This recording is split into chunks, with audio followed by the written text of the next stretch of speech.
Genesis chapter 1. This is from the edition of the Jewish Publication Society 1985 edition.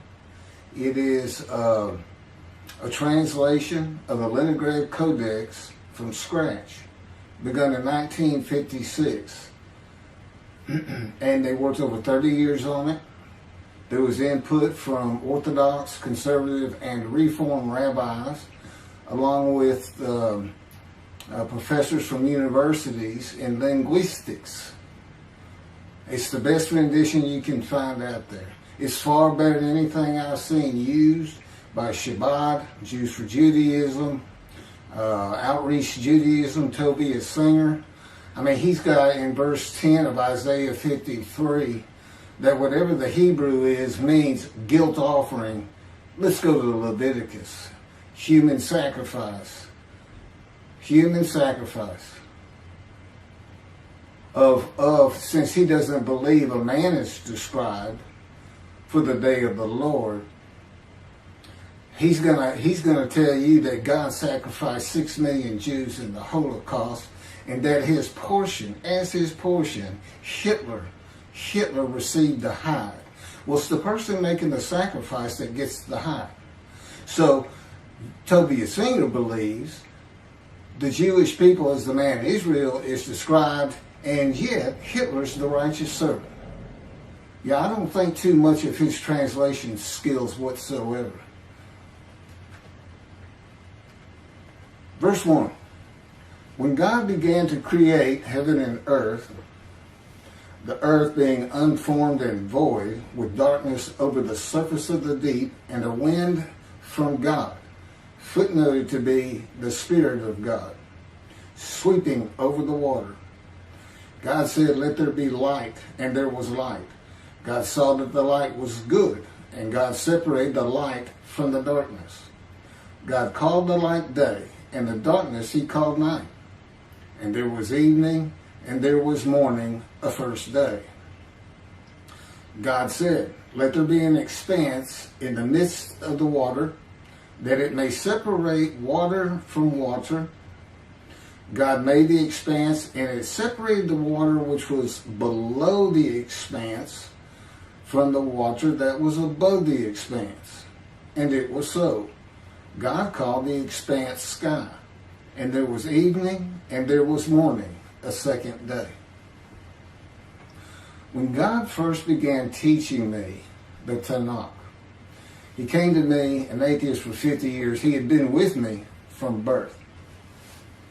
Just to make sure I lived a life of pain, suffering, familiar with disease, and fit every single verse of Isaiah 53. And of course, with his teachings, I can explain it verse by verse better than any man that's ever lived.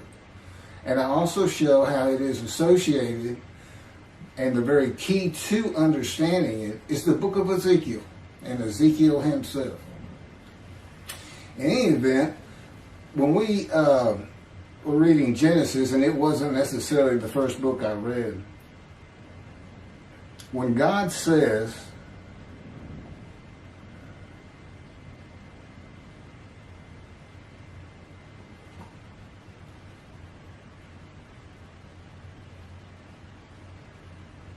"Let there be light," and there was light, and God separated the light from the darkness. How do you separate light from darkness? See, you can read, there's two things to read in here. The creation of the earth, unformed, it was still forming. Tectonic plates breaking up, continents being formed, and void means void of any life. There's no life at this point in time. But you can read more into it. This is what he taught me. He said, imagine a box. And you take an expanse and you draw a line right through the middle of it. A separation. Above that separation is white light. Below that is nothing but darkness. Now he just separated light from darkness. Because really, you have darkness, then light shines on it, it's not darkness. It's not a separation. So that's what those terms mean. And then he had to put a sun for there to be light on the earth. Okay, that means we're in the darkness. You have the expanse, and then above that, heaven, white light. That's how he explained it to me.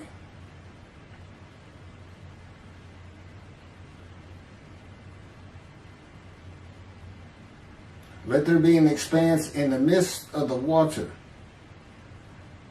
that it may separate water from water. Again, just like separating the light. In the realm of God, there is an element that can be associated with waters of the earth. Okay, because it says he puts an expanse and there's waters above and waters below. The waters below would be the waters of this earth. The waters above would be waters of heaven, or an element that's very similar to it.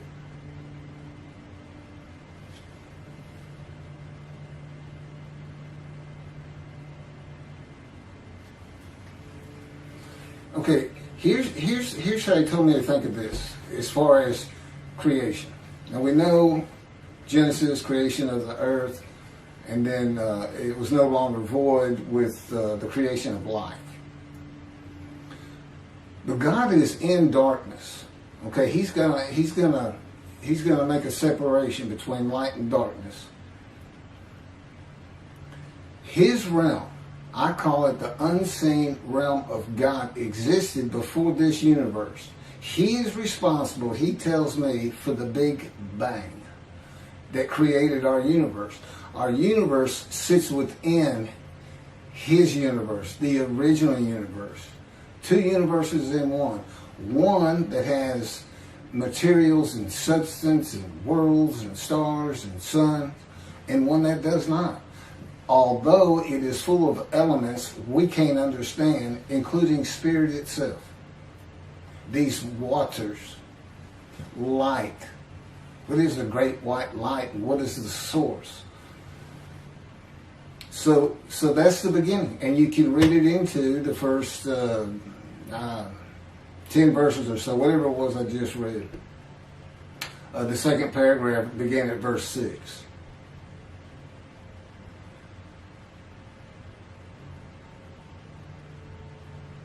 So I'm getting instructions on what to do, what to talk about next. Okay? Thank you very much.